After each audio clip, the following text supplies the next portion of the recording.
네, 오늘 나눌 묵상 말씀의 제목은 잃어버린 예배가 회복될 때라는 제목으로 말씀을 나누기를 원합니다. 잃어버린 예배가 회복될 때. 자, 오늘 15절입니다. 15절에 여자가 이렇게 얘기합니다. 주여 그런 물을 내게 주사 목마르지도 않고 또 여기 물기르러 오지 않게 하여 주십시오. 여인의 그 가슴 깊은 곳에 있는 말. 오늘 여인 또 새로운 물을 구했습니다. 이게 내가 이전에 찾던 물이 아니라 그런 새로운 물이 있다면, 내 갈증을 정말 해결해 줄 수 있는 물이 있다면 그런 물을 달라고 중요한 소원을 구한 것입니다. 예수님께서는 생수로 오늘 여인의 갈급함이 무엇인지를 밝혀주시고, 그리고 그 갈급함을 변화시킬 수 있는 진정한 물, 저는 그것이 오늘 예배의 회복이라고 오늘 본문에서 그렇게 묵상을 했습니다. 여인의 정말 그 갈급함을 회복시켜 줄 수 있는 그 바른 예배, 그 예배에 대한 부분들을 말씀해 주십니다. 두 가지를 나누기 원하는데요. 첫 번째, 예배의 회복은 있는 모습 그대로를 주님께 보여주는 것에서 시작됩니다. 결국 목마름의 대상이 바뀌어야 되거든요. 그런데 그 목마름의 대상을 바뀌려면 내가 진짜 목말랐다고 생각하는 그것을 예수님께 드려야 되는 과정이 있는 거예요.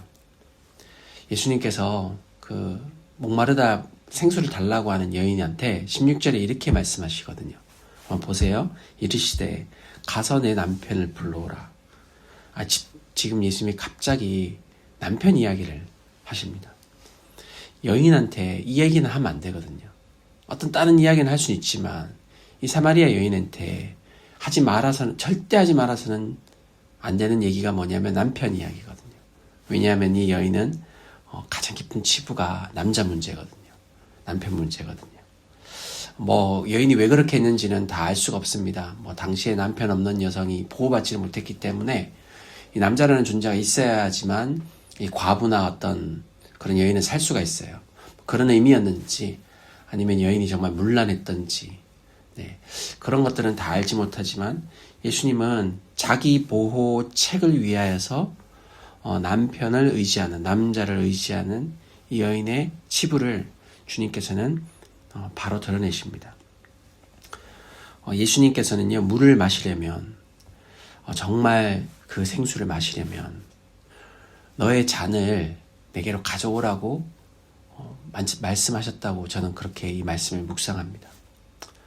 여러분, 예배가 회복되는 삶, 정말 생수가 경험되는 삶을 우리가 진정 경험하려면 이 시간 나의 잔을 예수님 앞으로 불러와야 될 줄 믿습니다.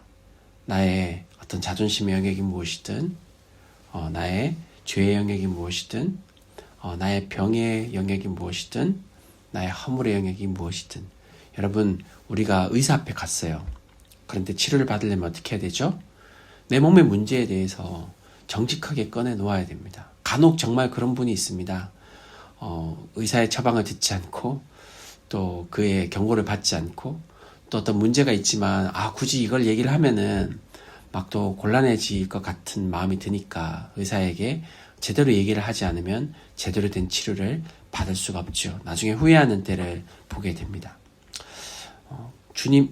주님께서는 우리가 우리의 허물을 정직하게 불러오기를 원하십니다. 17절에 여인의 용기를 봅시다. 17절, 나는 남편이 없습니다. 이게 진짜 놀라운 말인 것 같아요. 예수님이 뒤에 지금 있는 남편도 그랬거든요. 근데 여인은 지금 나는 남편이 없다라고 얘기를 했어요. 다 이 짧은 대화의 행간에서 깊은 의미를 다 읽을 수는 없을지는 모르겠지만 예수님께서는요, 그 여인의 말을 받아가지고 18절에 그래, 맞아. 너 남편이 없는 사람이야. 너는 남편이 없는 여인이야. 네가 남편을 그동안 다섯두었고 지금 또 옆에 남자가 있는데 그 사람이 네 남편이 아니지. 그래, 너 남편이 없는 여인이야. 여러분, 이 대화가 얼마나 참 충격적인 대화입니까? 예수님께서 여인의 현실을 직시하게 해주십니다. 여러분, 우리가 오늘 저는 이 여인과의 대화에서 제가 하나님 앞에 그 회개라는 단어를 어제 밤에 잠잘 때 주님께서 회개라는 단어를 주셨어요. 회개라는 단어. 정말 우리 안에 주님께서 우리의 어떤 생수를 부어주시기 전에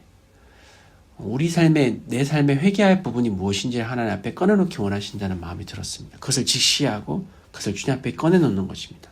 여러분, 성경에 그런 모든 성경의 위대한 사람들이 자신의 어떤 한계 앞에서, 자신의 죄 앞에서 주님 앞에 새롭게 지음받았음을 우리 다시 한번 묵상하기 원합니다. 다윗도 그랬고요. 민낯을 다 들여보내주잖아요. 다윗이 간음을 하고 살인을 한 것들을 다 들여보내주시는 그 앞에서 주님께서 다윗을 빚으시는 모습들을 보게 되고, 또 예수님의 제자들 밤새도록 어부가 고기를 낚는데 하나도 못 잡아가지고 밤을 새야 되는 그 부끄러운 장면 앞에서, 여러분, 전문가가 일을 그렇게 했는데 완전히 진짜 망한 거잖아요. 그 부끄러움 앞에서, 그 한계 앞에서 예수님께서 찾아오시는 모습들을 보게 됩니다.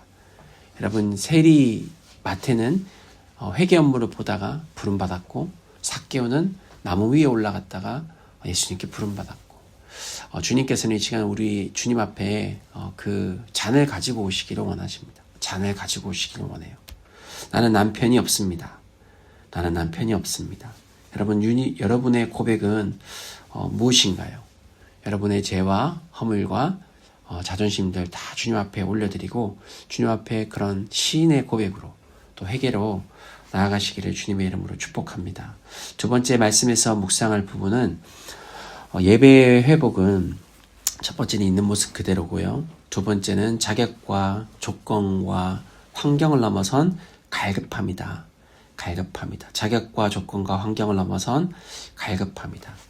예배의 회복은 예배의 대상을 향한 갈급함입니다. 예배의 대상을 향한 갈급함. 여자가 이렇게 얘기합니다. 얘가 보니 선지자인 것 같습니다. 그리고 오랫동안 그 마음속에 품었던 그 신앙 고백 하나를 꺼내놓습니다. 그저 말을 돌리기 위해서 얘기한 게 아니라 마음속에 품었던 신앙 고민이라고 생각해요. 그것은 놀랍게도 주제가 예배였습니다.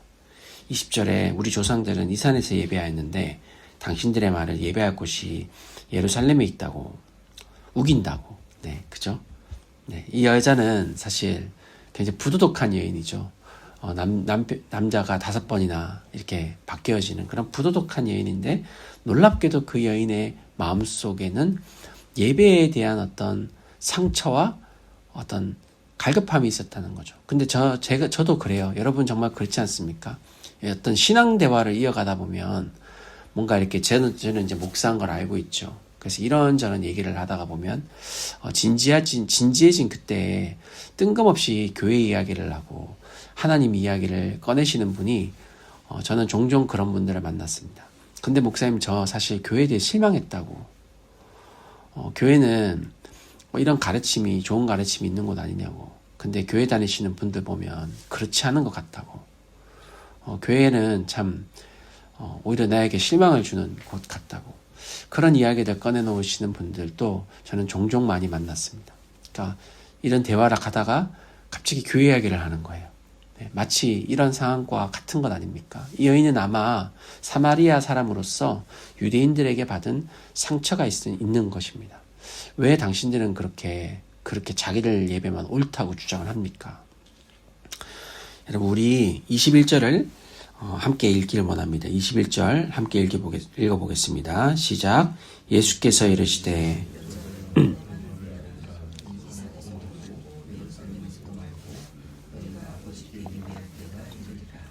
네, 여자여 내 말을 믿으라. 여러분, 우리 예수님의 말을 진실되게 믿기 원합니다. 예배에서 중요한 것은 이 장소이냐, 저 장소이냐, 누가 자격이 되느냐, 저 사람은 자격이 되고 저 사람은 자격이 안 되느냐, 예배에 이런 여건들이 필요한 것 아니냐, 이런 여건을 좀 갖추어지고 그래야 예배가 되는 것 아니냐, 그런 게 아니라는 거예요. 자격이 있거나 환경을 갖추거나 그런 것이 예배가 아니고, 이 산이 아니라, 예루살렘이 아니라 아버지께 드리는 것이 예배이다.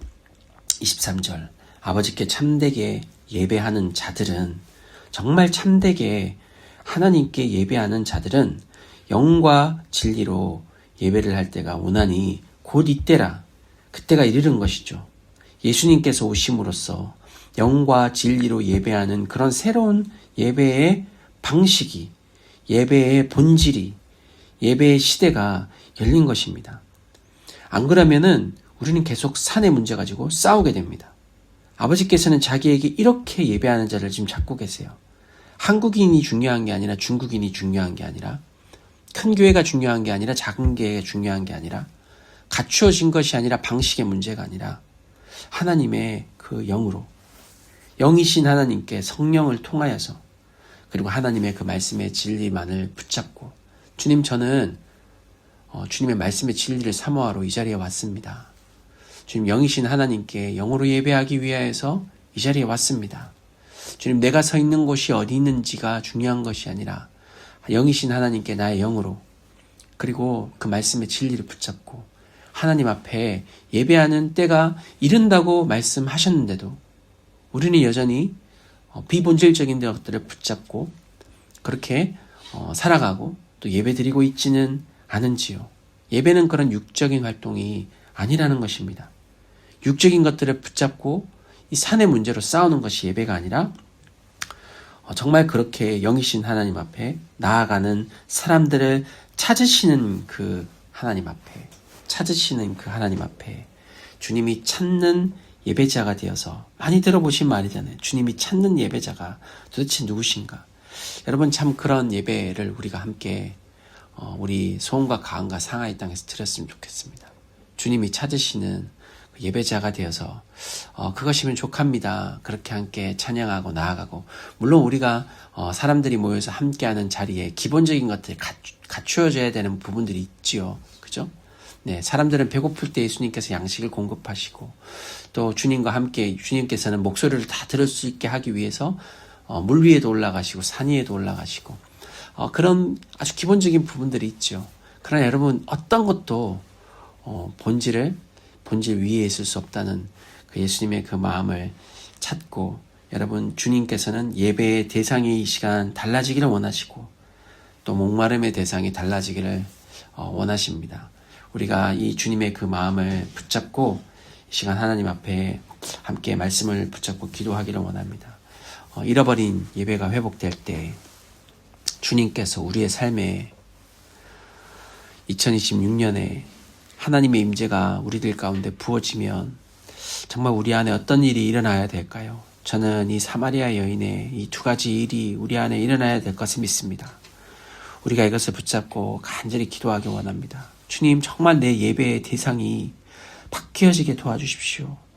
목마름의 대상이 바뀌어지게 도와주십시오.